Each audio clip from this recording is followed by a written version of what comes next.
joined today by Janelle from Microsoft Soundscape. Microsoft Soundscape is a product from Microsoft Research that explores the use of innovative audio-based technology to enable people to build a richer awareness of their surroundings. Now, I did class this webinar as a wayfinding solution, and I'm sure that in Janelle's presentation today, he'll be able to explain a bit better what Microsoft Soundscape would allow a town to do. So once again, if you've got any questions throughout the webinar, please feel free to use the chat function. There will be a slot at the end specifically for Q&As, but if you have a question throughout, please feel free to use the chat function. Okay, so with all that being said, I'll hand over to you, Janelle. Thanks, Thomas. That's much appreciated. And yeah, welcome to the Soundscape webinar. And definitely recognise a few names, and yeah, one in particular, and I'm sure we'll come to that a little bit later on. So what is Soundscape? Well, this is something, I guess, along with myself and my good friend and colleague, Amos Miller, we were sort of responsible for founding when we were both in the UK. I'm still in the UK. Amos is now in the States at Microsoft sort of headquarters, where the rest of the team is largely based. And we sit in part of the Enable group inside Microsoft Research. And really, a lot of our interest is, as a group, looking at technologies that augment human perception and enable us to interact with the environment or the different spaces and places that we find ourselves in, but with a special focus on making sure that those experiences are accessible and inclusive for everyone. So what we'll do over the, I guess, next 20 minutes, 25 minutes or so, is by setting the context by describing the challenge that our work on Soundscape in particular is trying to address, and then obviously go through what the technology is and what the key capabilities behind it and the experiences that they'll enable. I'll share a little bit about the story behind Soundscape and why we've developed it the way that we have, and in fact the journey that we've been on, because I think that's really important regarding the approach that we have to wayfinding. And as part of that, also share some of the principles that inform the experience that we've put together. And towards the end, start to then look forward and ask, well, based on what we have here, what are the opportunities that exist to create new and innovative audio-based experiences? And I'll also share with you some work that we're planning to release hopefully in the next few weeks as well, which I'm hoping will be relevant to the work that Thomas outlined, particularly around sort of smart towns and smart cities and so on. So Soundscape actually started off with a quest. And right at the heart of this quest are some of the words that we use to describe the characteristics of the experience, which are so important to us. The ability to be present and aware, to be in flow, regardless of whether we're making our way around on our own, or whether we're with another person or a group of people, or even on the phone making a call, or whatever it may be. And important for us is also the ability for the user to feel that they're in control, that they're the ones who are making the decisions, deciding what they want to do, when they want to do it, rather than being informed or instructed by the technology. And that, I think, is one of the important differentiators that we have with Soundscape.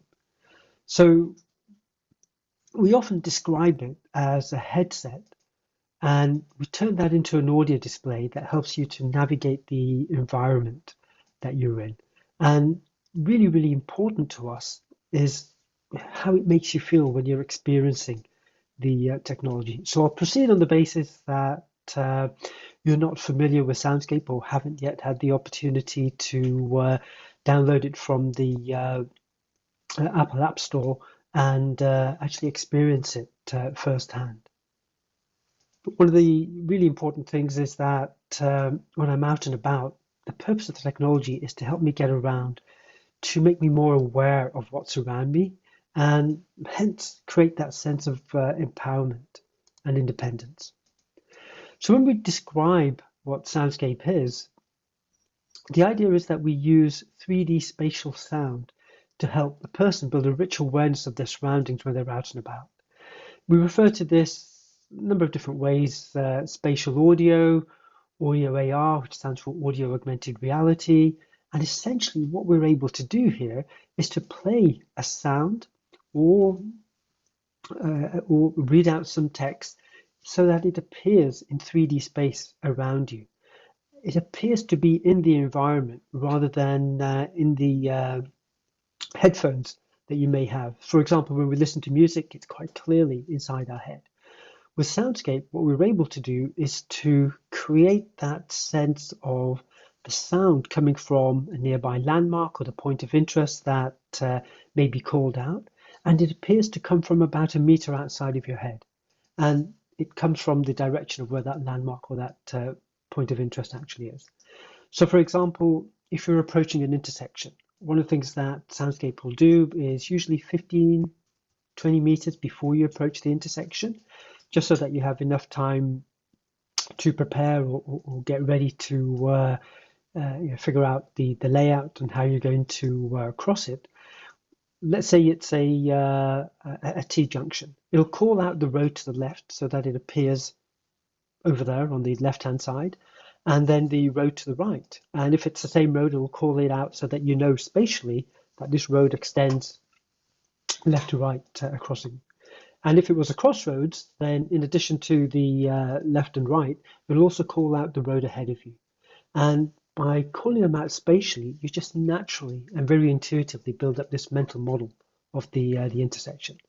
And likewise with shops and businesses and other places of interest, the call out will come from where it is in relation to you. And in order to illustrate this, we'll just play a very short video, just over a minute, and hopefully some of the stereo will come through, but in the slides itself is the link to where we've placed the video on YouTube. So if it doesn't come through now, do listen to it later on with some stereo speakers. Hello and welcome. We are going to demonstrate how I use Soundscape. I have my friend Emily here with me. Hi there. And my guide dog Trevor. You're going to hear and experience Soundscape in the same way that I do through these headsets. So let's go. Facing north along 101st Avenue South. So Emily, where should we go? I heard there's a place called Local Burger nearby. Would you like to try it? Let's do it. I'll set a beacon to it. Now I can hear the beacon over in front of us and to our right. That's where the Local Burger is. Excellent. That beacon's really helpful as I can't see past these trees. Fantastic. So let's go there. All right. Instead of step-by-step instructions, Soundscape lets me hear where the destination is so I can make my way there. Main Street. We're coming up to an intersection here. Goes right. Crossing. Here's the crossing. Listen to the traffic. We're safe to cross? All right, and it's safe to cross. Let's do it. Hey, here's Fran's chocolate over there. Oh, perfect. We should set a marker there on our way back. Now I can hear the beacon loud and clear on my right, so we'll turn right. Facing north along and Main here Street. It comes right in front of us, so we know we're walking straight towards it. Forum Plaza. On Main Street and straight towards hearing it coming on our left as we get close to the Local Burger. Joseph Jewelry. Gilbert's on Main. And Beacon close by. I could see the door. Ah, here we are. Fantastic. Emily, thank you. Thank you. And thank you for listening.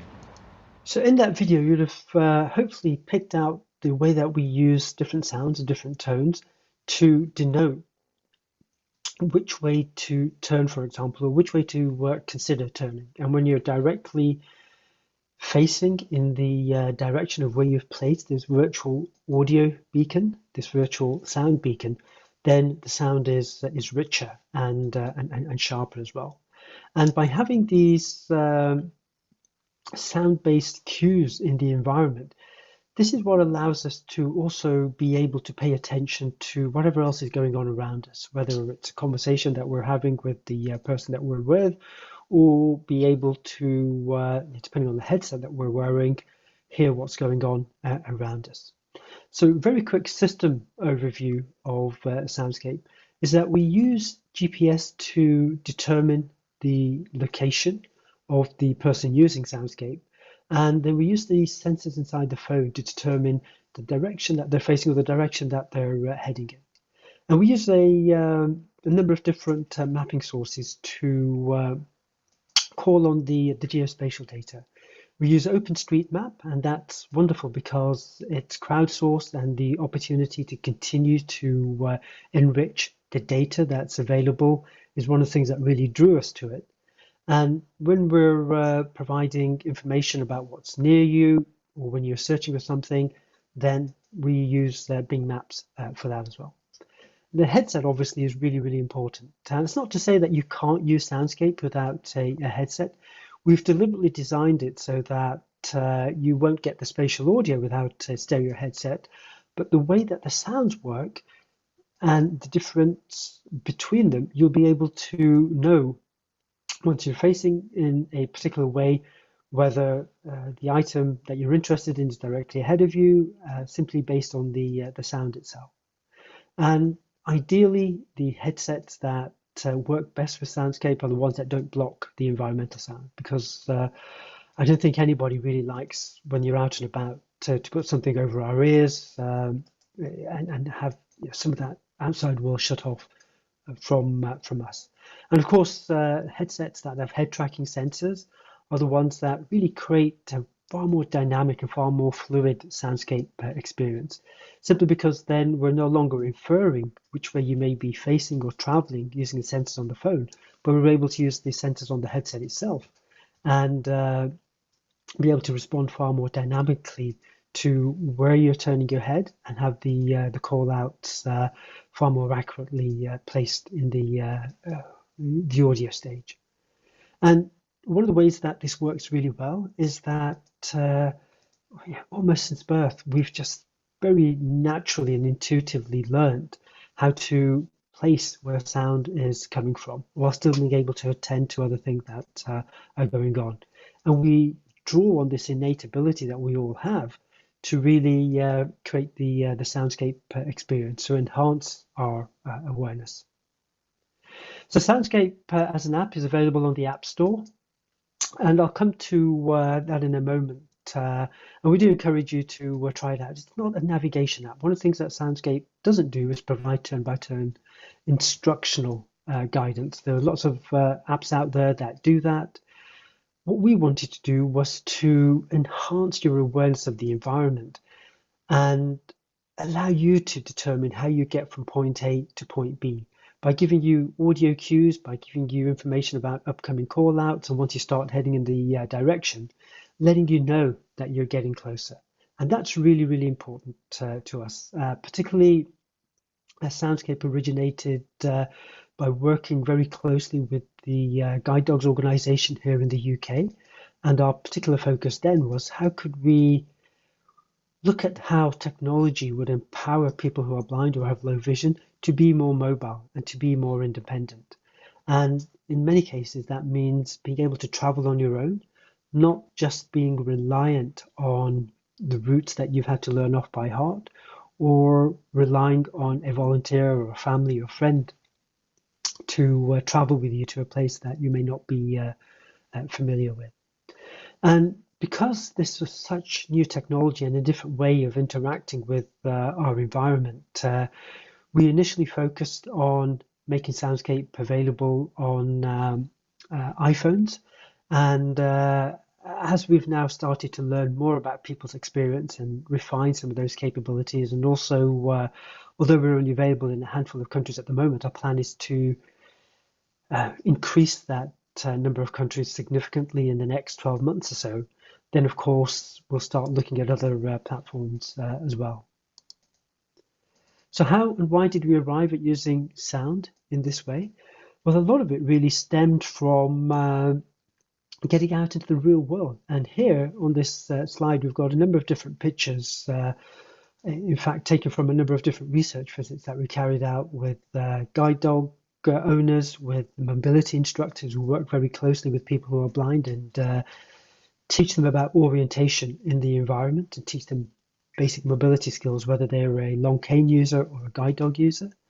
And in many ways, might think that given the availability of cameras in our smartphones and so on, why aren't we looking at computer or machine vision? And I think one of the reasons that we decided against that, although of course we considered it, is that it does require you to take your phone out and use it as a pointing device. And of course, not everybody wants to do that. Not everybody feels comfortable doing that, and it creates that moment of anxiety when we've got our phone in our hand and we're not then entirely aware of what may be going on around us. And actually, I was doing a research visit to the Temple Inn area of London. We're on reflection after the visit itself. Amos and I were thinking about how the visit went and some of our observations. And that's when we started recall this fountain that was in a small courtyard, and how we could always hear it. And depending on where we were, we could hear it either ahead of us, to the side, or behind us.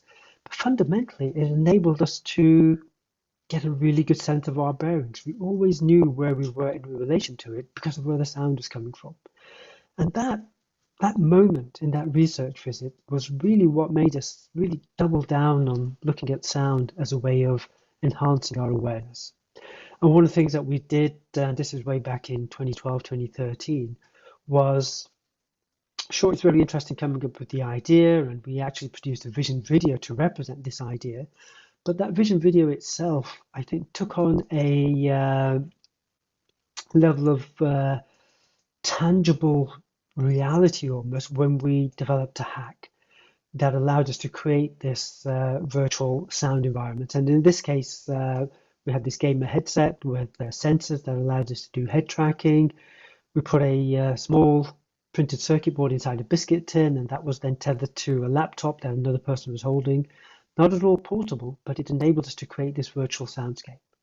And we had Amos actually outside our offices in Reading make a visit from the bus stop to the entrance of Building 3, something that he'd never been done before. And that gave us a lot of confidence that this technology would work in the way that we hoped we would. And then we went into a couple of years of research and development. And in this slide here, I've got a picture of this initial journey that we created, which was multimodal, involved a person leaving the house, walking a couple of hundred yards to a bus stop, traveling on the bus into town, and then making their way into town, into the station and so on. And we went into so much detail in order to capture every facet of the experience, thinking about what the person was doing, what their interest was, what their motivation was, what was going on in the environment, how they would be interacting with the environment, depending on whether, for example, they're a guide dog owner or a long cane user, and what we might, or what they might want their interest or attention drawn to when they're out and about. And this is when we sort of created this sort of first prototype. And when we tested and evaluated it with guide dogs researchers and mobility instructors, we had, I think, approximately 8 or 9 different people take part. And of the 17 measures that guide dogs researchers came up with, we found that 10 of them felt that their experience was significantly enhanced with a technology like Soundscape. And of the remaining 7 measures, there wasn't any negative impact on those. And that was probably the best that we'd hoped for in that sort of first round of R&D. But it was when people came back and said this made them feel more connected to the environment. It made them feel more present, and it created a far more enjoyable and far more immersive experience. That's when we really started to think about, well, how do we pay justice to that part of what the technology was making people feel? And that's when we made a fundamental shift in the way that we were thinking about Soundscape, because in phase 1, we were thinking very much in terms of instructional guidance. If you were going to make your way from your house to that bus stop, we were telling you that in 20 meters, turn right, and walk for 50 meters and then turn left. And of course, the moment that we hear a specific instruction, our natural inclination then is to start that internal process of, okay, 20 meters, that may mean 30 steps, and you begin to start counting steps. You're no longer then really paying as much attention as you may want to the environment that's around you, the person that you're with, and so on. And that's where we started thinking about, well, how can we create a truly empowering experience where a person has choice? And that's when we shifted from being instructional and prescriptive in the information guidance that we're providing to one that was more descriptive, and using that natural innate capability that we have to allow us to almost effortlessly build mental models of our environment. And through that mental map or that mental picture, be able to, over time, acquire the confidence to travel to places that we may not be familiar with. And we validated that in the phase 2 trials that we carried out. Here in Reading, we had people, 12 people, 8 of whom had never been to Reading before. And within a couple of hours, they were able to go independently from one place to another. But what was really interesting was that afterwards, when we asked them to not just recollect the place they had been to, but almost spatially relate how they related to each other. And each one of them was pretty spot on. Oh yeah, that cafe was over there, and then I sort of traveled to the department store, and that was kind of to the left of the cafe, based on where I am now, and then the town hall was further left still. And yeah, that was just amazing to see, and that was what really gave us confidence to go from R&D and incubate Soundscape as a product. So one of the key drivers that was motivating our thinking right from the very beginning was how do we develop this technology so that it has broader value and broader appeal? As I said, our origin started working very closely, looking at how we could create a more independent experience for the blind traveller. But equally, we've seen that so much innovation comes out of dealing with challenges that people with disabilities often have. But our feeling was that if we do them in a very person-centric way, we potentially give ourselves the opportunity to come up with innovations which benefit everybody. Doorknobs, dropped curbs are perfect examples of that. And of course, when you do that, you then have access to a much larger market as well. And we know that, for example, there are approximately over 1 billion people around the world who have disabilities, and many of whom who need assistive technology. And only a small portion of those, 1 in 10, have access to the products that they need. And we know from our own experiences that certainly for some people, that disability is permanent. But we know, for example, it can be temporary and situational as well. A parent carrying a child will have access, if they're carrying the child on one arm, for example, access only to one arm. Or if we've got our arm in a sling, we may have sort of hurt or injured ourselves, we'll have access in a temporary way just to one arm and so on. And thinking about it in those ways, the research over the last couple of years has also started to establish and prove that organizations, technologies which are inclusive actually deliver more value to the end user or to the organization itself. We know, for example, and this I believe is research carried out by Accenture, that when you see this as an opportunity and you look to see how you can seize that opportunity, on average, out of the organizations that they looked at, revenue increased by 28%, income doubled, and their profit margin massively improved as well, simply because they were tapping into a segment that perhaps that was overlooked or ignored in the past. So from a business point of view, it just makes sense. And in many ways, beginning to summarize a little bit, so Soundscape is first and foremost about human mobility. And for us, it's all about the awareness of the environment that we're in and enhancing that and putting you as the person in control. And we've seen people have a heck of a lot more fun, be far more engaged in what they're doing when they're using Soundscape in this way. And when we start thinking about some of the future possibilities, the future opportunities that we're working on, that we're actively supporting and engaging, wayfinding as an approach builds on our natural mental mapping skills. We're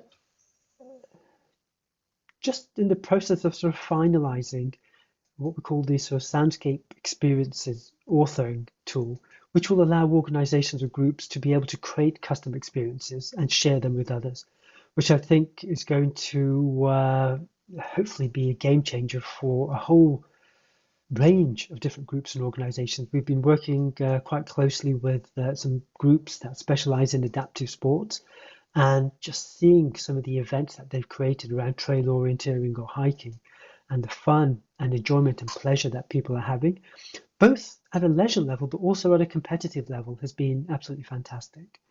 We see that there are new headphones that are coming onto the market that support head tracking, that allow us to have a far more richer, more natural experience, because we're no longer being cut out from the environment that we're in.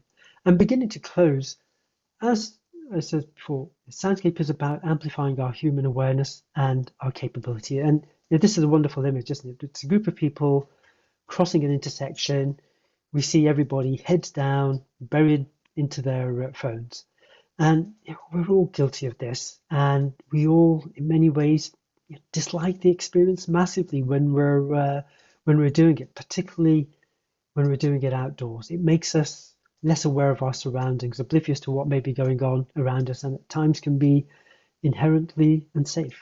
So I think we'd all agree that this is common, it's familiar, we all do it, and we don't really like ourselves for doing it. But with Soundscape, we think there's actually a different way.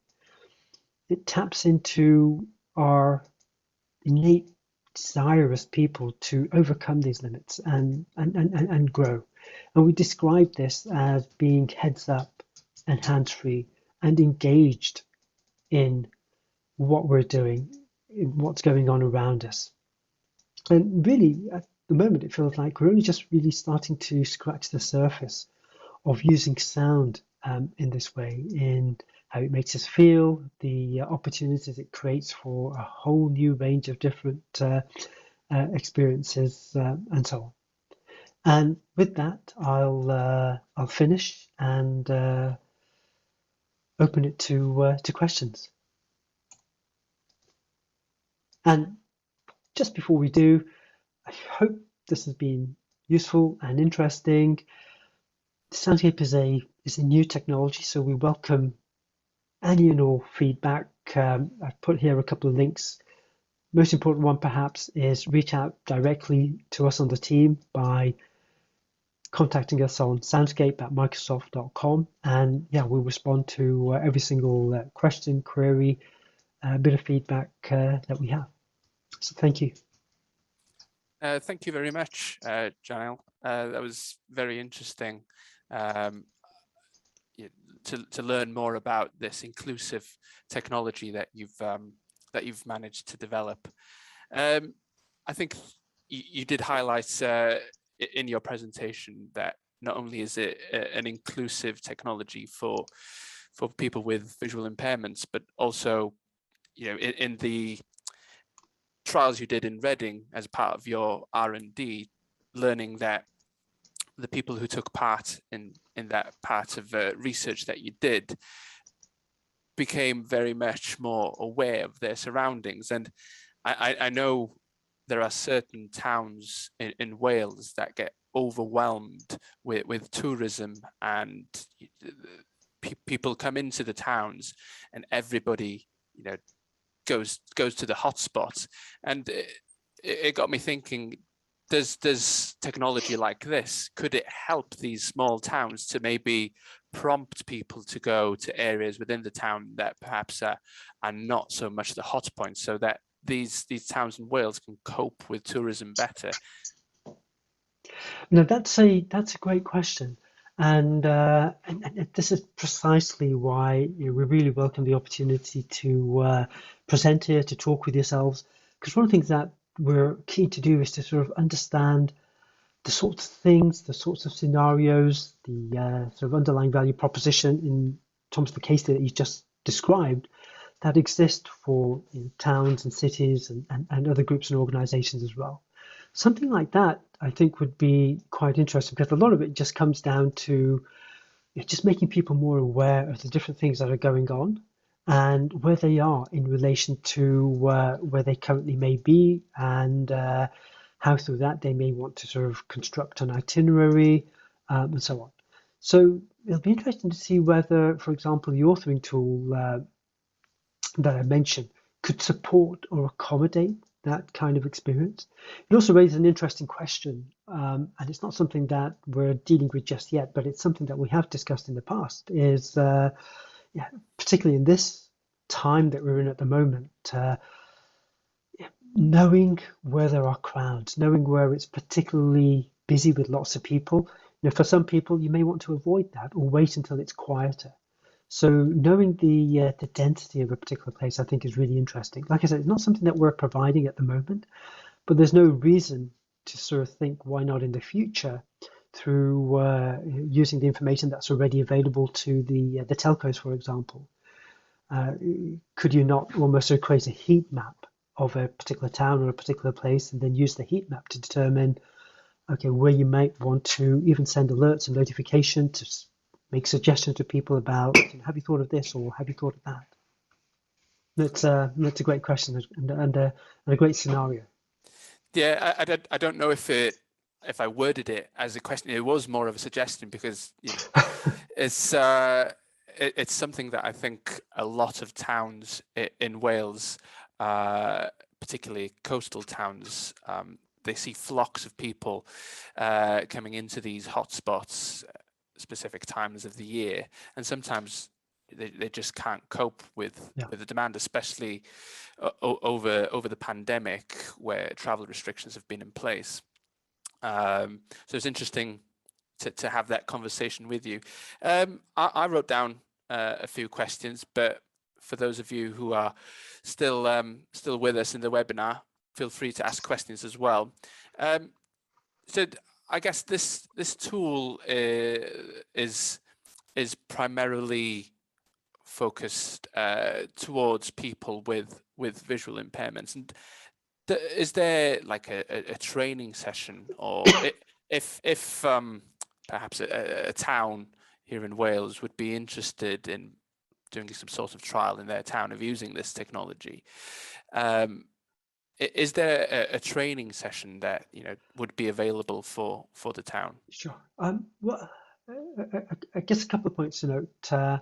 Certainly, I think our origins, our roots lie working very closely with the blind and low vision community, but our vision, our ambition, right from the outset, was always as the soundscape for everyone, and we continue to work very closely with the blind and low vision community, and we'll always continue to do that.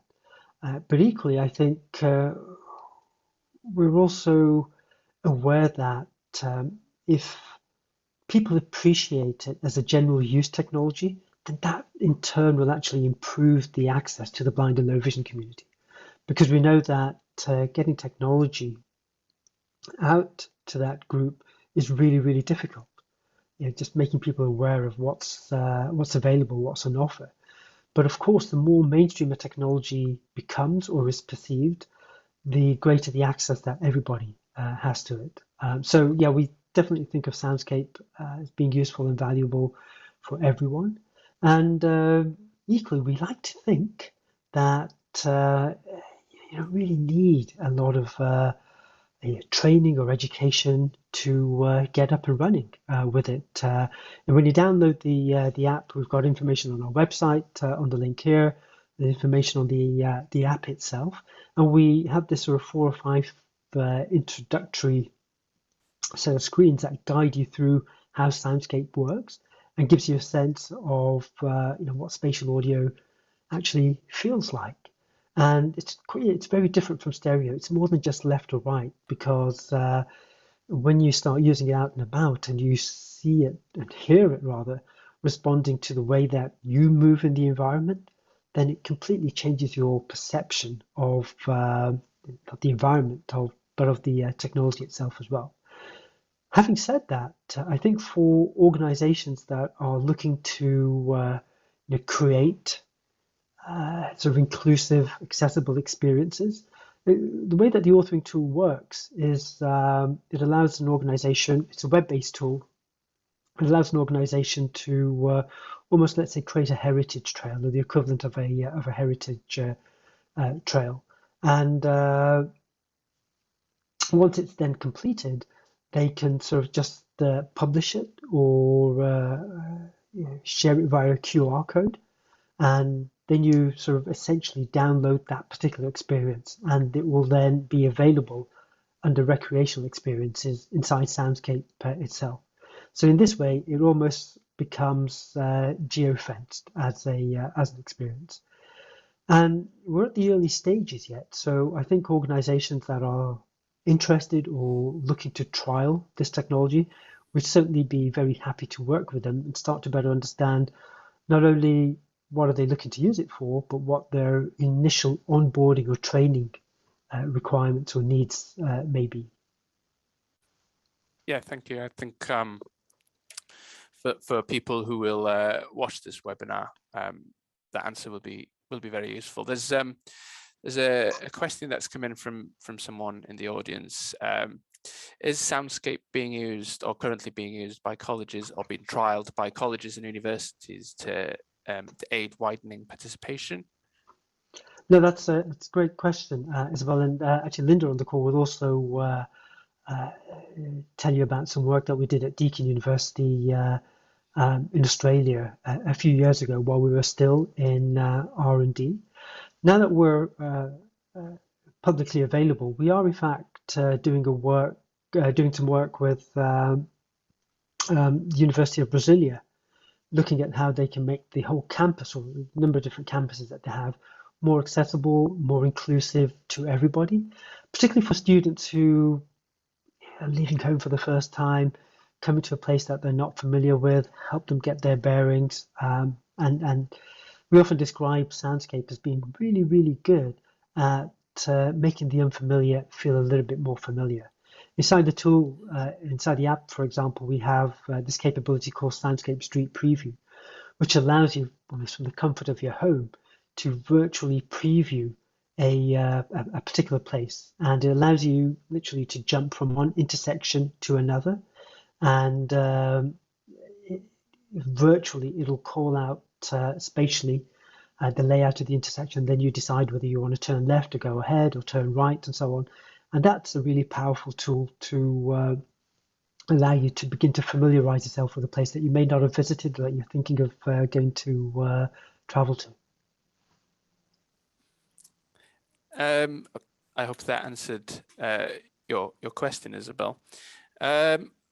With the app, can it be used or run side by side with another app? I know you used a picture on I think one of your last slides of people crossing the streets, looking down their phones and wearing their headphones, and I imagine maybe 50% of those people might be listening to music or a podcast or something.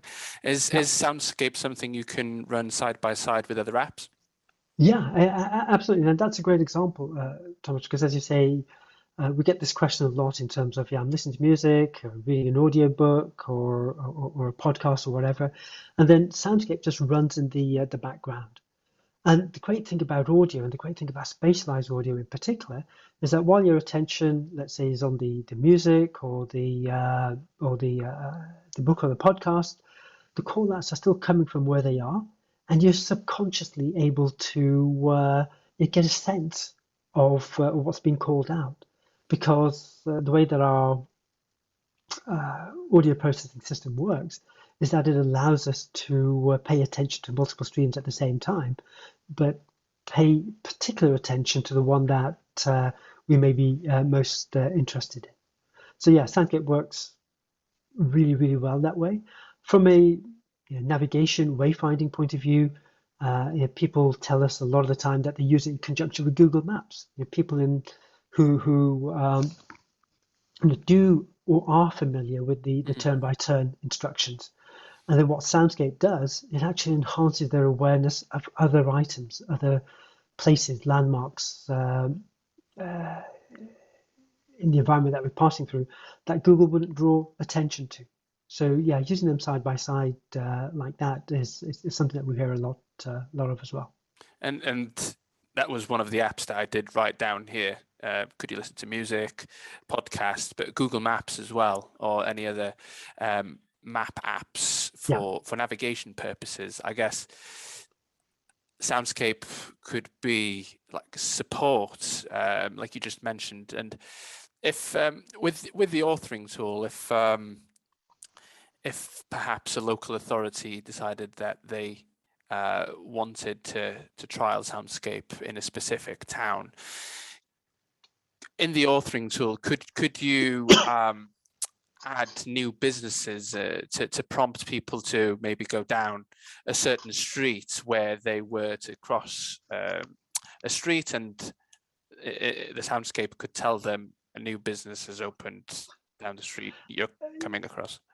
Yeah, so within the authoring tool, yeah, absolutely.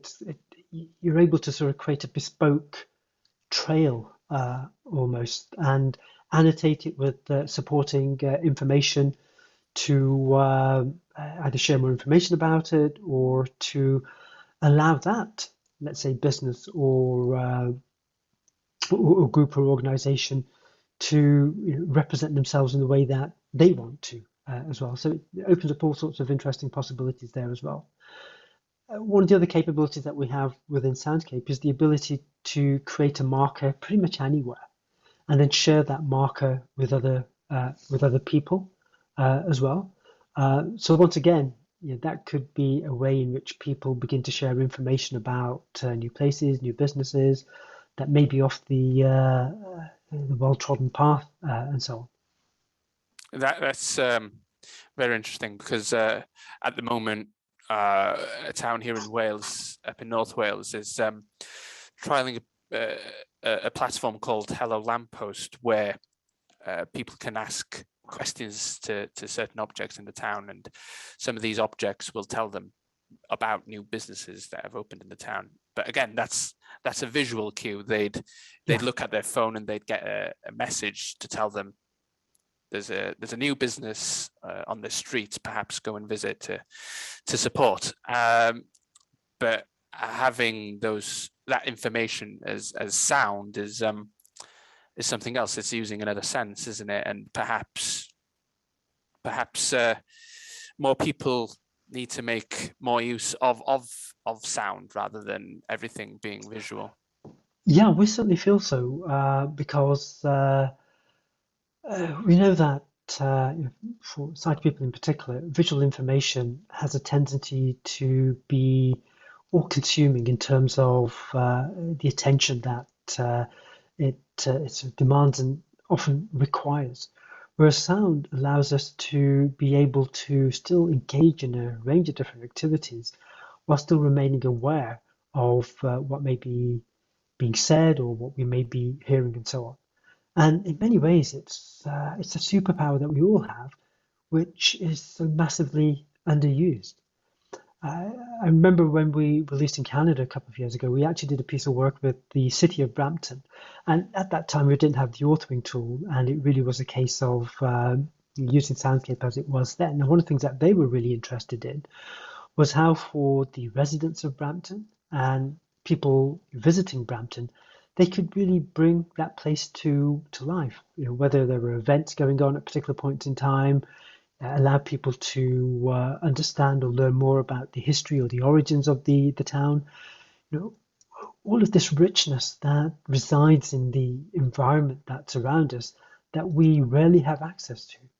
And one of the things that I think really appealed to them was how they could apply their own almost sort of tone and voice and create their own Brampton identity through this experience as well.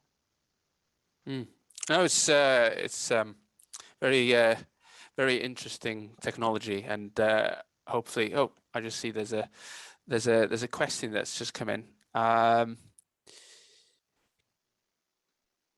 Yeah, that's a great question, Merid. Yeah, the Welsh is a great question. I will look into that through our localization service. So yeah, leave that with me. The sound design within the app, as you can imagine, this is something that we've given a lot of thought to. And the beacon that you heard in that video with Amos and Emily was the original Soundscape beacon with the sort of clippity clop feel to it.